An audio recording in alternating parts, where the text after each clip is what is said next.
नमस्कार। हमारे channel DRN classes में आप सभी का स्वागत है।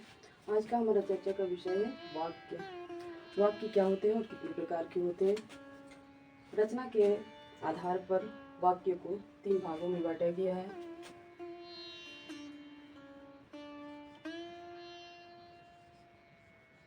रचना के आधार पर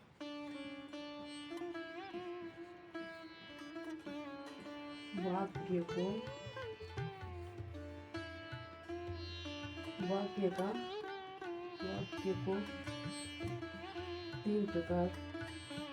3 भागों में बांटा गया है।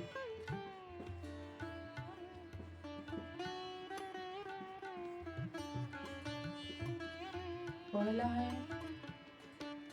सरल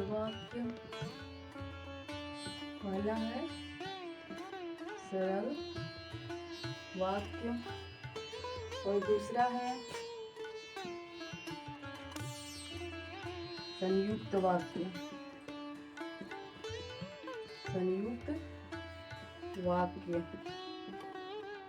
तीसरा है मिश्र वाक्य।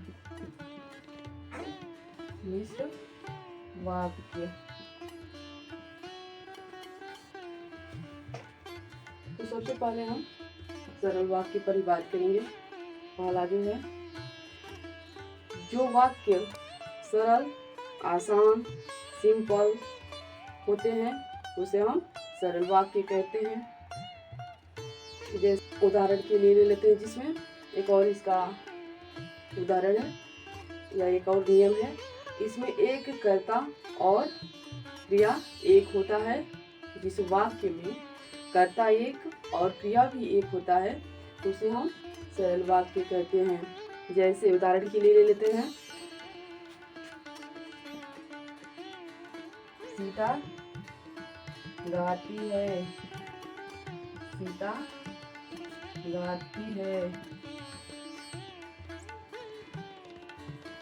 राम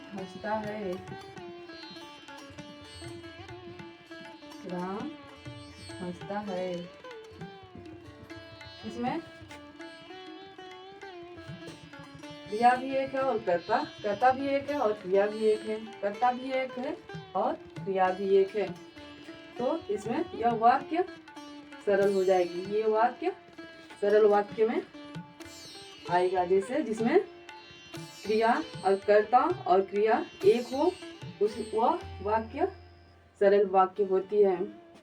संयुक्त वाक्य जो एक दूसरे से संयुक्त मीन्स जुड़ना, एक दूसरे से जो जुड़ा वाक्य होगा उसे हम क्या कहते हैं? संयुक्त वाक्य जो एक दूसरे से जुड़ा हुआ दिखेगा। जैसे और, तथा, या, अथवा, किंतु, परंतु, लेकिन, इसलिए लगाकर और, तथा, या, अथवा, किंतु, परंतु, लेकिन, इसलिए लगाकर जिस वाक्य को जोड़ा गया हो या जुड़ा हुआ दिखाई दे वहां पर संयुक्त वाक्य होता है। जैसे उदाहरण के लिए ले लेते हैं, राम गाता और हंसता भी है। राम गाता और हंसता है।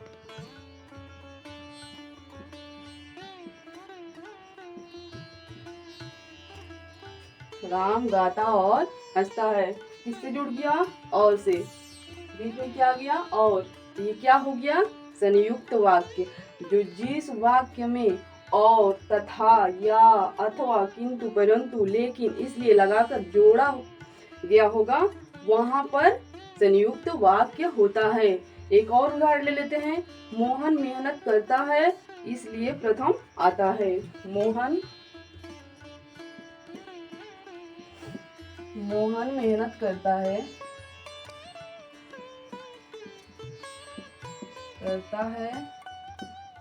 इसलिए क्या लगा? इसलिए प्रथम आता है।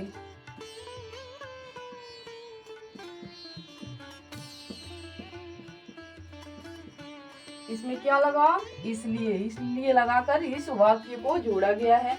इसमें राम गाता है, इसमें और लगाकर जोड़ा गया है, किंतु लगाकर जोड़ा गया होगा, अथवा लगाकर जोड़ा गया होगा, लेकिन लगाकर, इसलिए लगाकर अगर जोड़ा गया होगा वाक्य को, वहां पर संयुक्त वाक्य होगा। अगला है मिश्र वाक्य। मिश्र वाक्य उसे कहते हैं कि पहला वाक्य एक दूसरे पर निर्भर हो या दूसरा वाक्य पहले वाले वाक्य पर पूरी तरह से निर्भर हो, उसे हम क्या कहते हैं, संयुक्त नहीं मिश्र वाक्य। पहला वाक्य दूसरे वाक्य पर पूरी तरह से निर्भर हो और दूसरा वाक्य पहले वाले वाक्य पर पूरी तरह से निर्भर हो, वहां पर क्या होता है, मिश्र वाक्य होता है। यदि तुम ठीक से पढ़ लेते तो परीक्षा में पास हो जाते। उदाहरण के लिए ले लेते हैं, यदि तुम ठीक तरह से पढ़ लेते तो परीक्षा में पास हो जाते। लिखते हैं यहाँ पर, यदि तुम ठीक तरह से ठीक से पढ़ लेते तो परीक्षा में पास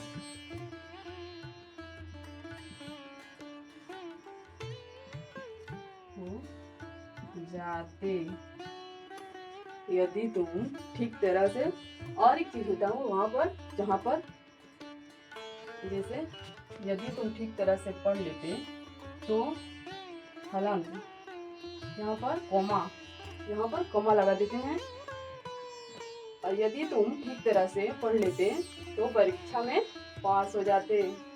ये क्या है, मिश्र वाक्य। पहला वाक्य दूसरे वाक्य पर निर्भर है या दूसरा वाक्य पहले, कौन पढ़ लेता, यदि तुम ठीक प्रकार से पढ़ लेते तो क्या होता, परीक्षा में पास हो जाते।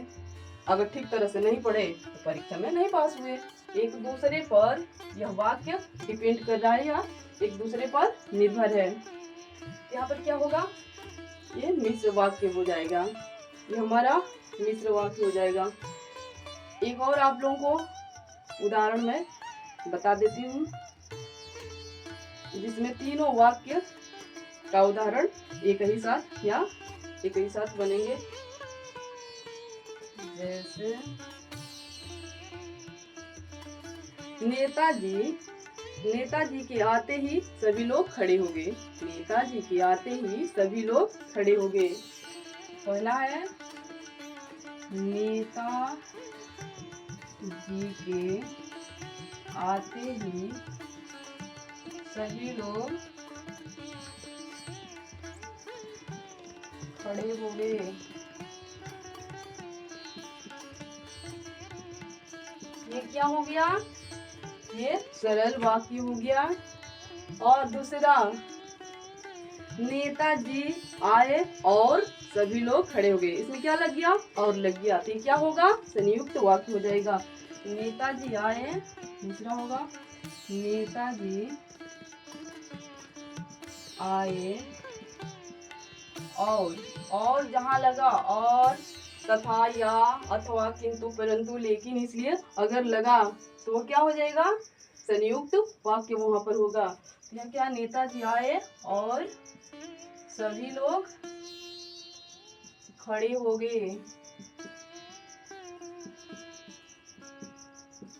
सभी लोग खड़े हो गए। तीसरा है, जैसे ही नेताजी आए, कोमा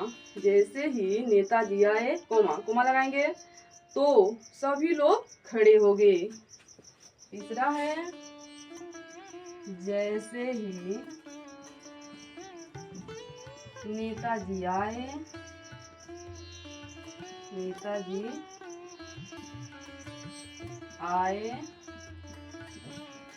तो कोमा लगा देंगे। जैसे ही नेताजी आए, कोमा, तो सभी लोग खड़े हो गए।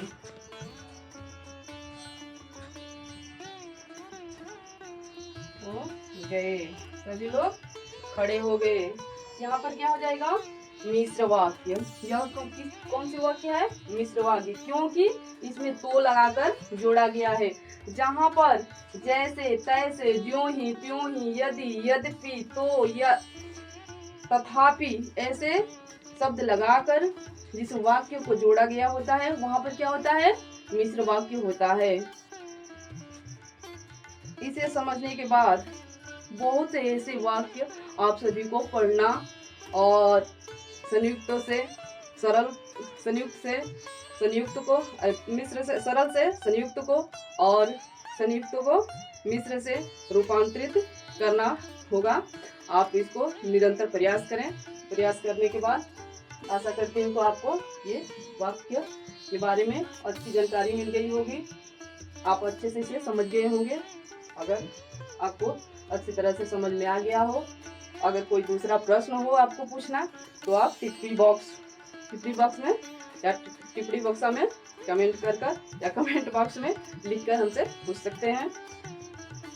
अब मिलते हैं आपसे अगली वीडियो में।